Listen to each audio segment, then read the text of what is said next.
الحمد لله رب العالمين، الرحمن الرحيم، مالك يوم الدين. إياك نعبد وإياك نستعين. اهدنا الصراط المستقيم، صراط الذين أنعمت عليهم غير المغضوب عليهم ولا الضالين.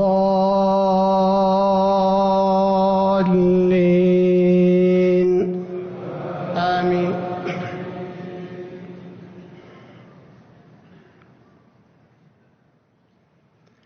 ألم تر كيف فعل ربك بأصحاب الفيل؟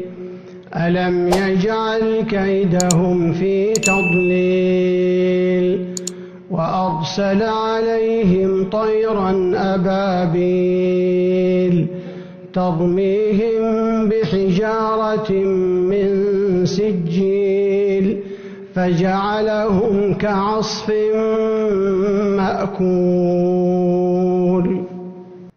لإيلاف قريش إيلافهم رحلة الشتاء والصيف فليعبدوا رب هذا البيت الذي أطعمهم من جوع وآمنهم من خوف.